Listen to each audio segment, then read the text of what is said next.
1 কোটি 20 লক্ষ টাকা। 1 কোটি 20 লক্ষ টাকা 1, 1 কোটি 20 লক্ষ টাকা 2, 1 কোটি 50 লাখ, 1 কোটি 50 লক্ষ টাকা 2, 1 কোটি 50 লক্ষ টাকা। 2 কোটি। আসসালামু আলাইকুম। সকলের অবগতির জন্য জানানো যাচ্ছে যে জনাব আলী মোল্লা এবং তার ছেলে আলামিন মোল্লা সকল সম্পত্তি ঋণ খিলাফের দ্বারা নিলামে ওঠানো হচ্ছে।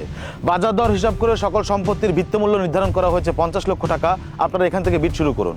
60 লক্ষ টাকা। 60 লক্ষ টাকা, 60 লক্ষ টাকা, 60 লক্ষ টাকা, 60 লক্ষ টাকা 1, 60 লক্ষ টাকা 2, 70 লক্ষ টাকা, 70 লক্ষ টাকা, 70 লক্ষ টাকা, 70 লক্ষ টাকা, 70 লক্ষ টাকা, 70 লক্ষ টাকা 1, 70 লক্ষ টাকা 2, 75 লক্ষ টাকা, 75 লক্ষ টাকা, 75 লক্ষ টাকা, 75 লক্ষ টাকা, 75 লক্ষ টাকা 1, 75 লক্ষ টাকা 2, 85 লক্ষ টাকা। 85 লক্ষ টাকা, 85 লক্ষ টাকা, 85 লক্ষ টাকা, 85 লক্ষ টাকা, 85 লক্ষ টাকা 1, 85 লক্ষ টাকা 2, 90 লক্ষ টাকা, 90 লাখ টাকা, 90 লাখ টাকা, 90 লাখ টাকা, 90 লাখ টাকা, 90 লাখ টাকা, 90 লাখ টাকা 1, 90 লাখ টাকা 2, 1 কোটি টাকা, 1 কোটি টাকা, 1 কোটি টাকা, 1 কোটি টাকা, 1 কোটি টাকা, 1 কোটি টাকা 1, 1 কোটি টাকা 2, 1 কোটি 20 লক্ষ টাকা। 1 কোটি 20 লক্ষ টাকা, 1 কোটি 20 লক্ষ টাকা, 1 কোটি 20 লক্ষ টাকা, 1 কোটি 20 লক্ষ টাকা, 1 কোটি 20 লক্ষ টাকা 1, 1 কোটি 20 লক্ষ টাকা 2, 1 কোটি 50 লাখ, 1 কোটি 50 লক্ষ টাকা, 1 কোটি 50 লক্ষ টাকা 1, 1 কোটি 50 লক্ষ টাকা 2, 1 কোটি 50 লক্ষ টাকা। 2 কোটি।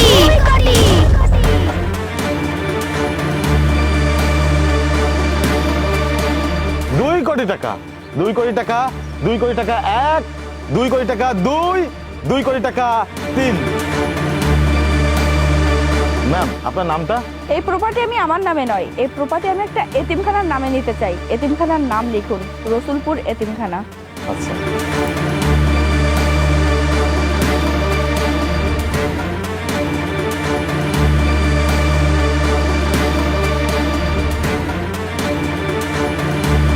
আজ থেকে জনাব আলী মোল্লা ও আলামিন মোল্লা সকল সম্পত্তির মালিক রসুলপুর এতিমখানা।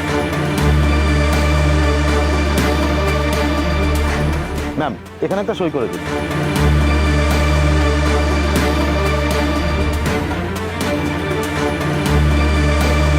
Thank you ma'am. ম্যাম টাকাগুলো কি এখন দিবেন নাকি পরে দিয়ে দিবেন? আগামীকাল আমি চেকটা আপনাদের অফিসে পাঠিয়ে দিব। ঠিক আছে ম্যাম, আমি তাহলে আসি। বাবা মা চলো। শ্রুতি দাঁড়াও, তুমি এখানে এই অবস্থায়? হ্যাঁ আমি। আমাকে দেখে অবাক হচ্ছ? অবাক হওয়ার কিছু নেই। তোমরা কি ভেবেছিলে আমি মারা গেছি? কিন্তু এই যে একটা কথা আছে না, যার কেউ নেই তার আল্লাহ আছে। মনে আছে 10 বছর আগের কথা? তোমরা আমাকে প্রেগন্যান্ট অবস্থায় বাড়ি থেকে ঘাট ধাক্কা দিয়ে বের করে দিয়েছিলে। এই তোকে তোর বাবার বাড়ি থেকে 50 লক্ষ টাকা আনতে বলেছিলাম, টাকাটা এখনো আনিস নাই কেন? আমি আর 1টি টাকাও বাড়ি থেকে আনতে পারবো না। তোমরা কি মানুষ নাকি অমানুষ? তুমি একটা যুবক মানুষ, তুমি আয় করো না, রোজগার করো না, আমার বাবার টাকায় বসে বসে খাও। আর বাবা আপনিও এই বয়সে আপনার ছেলের সঙ্গে জোট বেঁধেছেন। এভাবে যদি চলতে থাকে তাহলে দেখবেন একটা সময় আপনারও হাত পেতে খেতে হবে। এই আমরা কিভাবে চলবো কি চলবো না সেটা আমরা বুঝবো। আমার ছেলে তোকে টাকা আনতে বলেছে, তুই টাকা নিয়ে আসবি, যা। বললাম না আমি আর 1টি টাকাও এনে দিতে পারবো না। মুখে মুখে তর্ক করা অভ্যাস হয়ে গেছে, তাই না? মাথায় খুন চড়ার আগে বলছি টাকা এনে দে। তুমি যে অবিচার করছো, এই অবিচার আল্লাহ কখনোই সহ্য করবে না। আল্লাহর একদিন বিচার করবে। কি আমাকে বদুয়া দিয়ে শাস্তি কি মেলেই ফেলবে? কি করছিস? আরে ও তো মরে যাবে, আর মরে গেলে দুইজনে মানার কেস খাবো। বাচ্চা শোন, একটা কাজ কর, ওকে বাড়ি থেকে বের করে দে। বাবা এটা আপনি কি বলছেন? এই অবস্থায় আমাকে বাড়ি থেকে বের করে দিলে আমি কোথায় যেয়ে থাকবো? কোথায় গিয়ে থাকবি সেটা কি আমরা বলবো নাকি? ওঠ ওঠ ওঠ, বাবা ভালো দেখো, ছেড়ে দাও বলছি, বাড়ি থেকে বেরিয়ে যা। ছেড়ে দাও বলছি।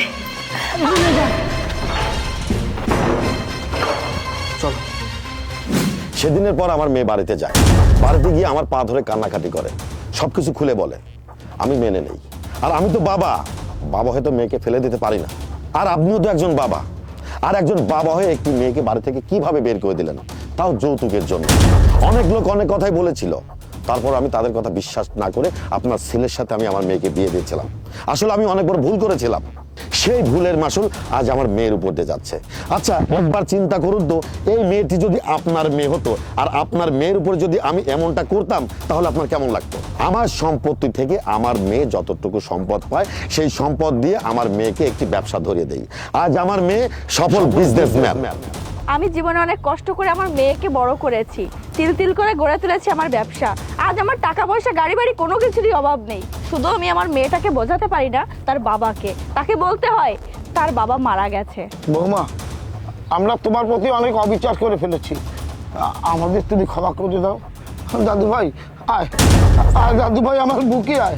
ও কোথাও যাবে না, আপনারা ওর কেউ না। ওকে ভালোবাসার জন্য ওর নানা নানু আছে। যে টাকার জন্য আপনারা আমাকে বাড়ি থেকে বের করে দিয়েছিলেন, কই সে টাকা তো আপনাদের সুখ দিতে পারলো না। সেদিন আমি কান্নাকাটি করে আপনাদের কাছে অনেক রিকোয়েস্ট করেছিলাম, কিন্তু আপনারা আমার কোনো কথা না শুনেই আমাকে অমানসিক নির্যাতন করে বাড়ি থেকে ঘাড় ধাক্কা দিয়ে বের করে দিয়েছিলেন। সেদিন আমি আপনাদের একটা কথা বলেছিলাম না, আল্লাহর বিচার করবে।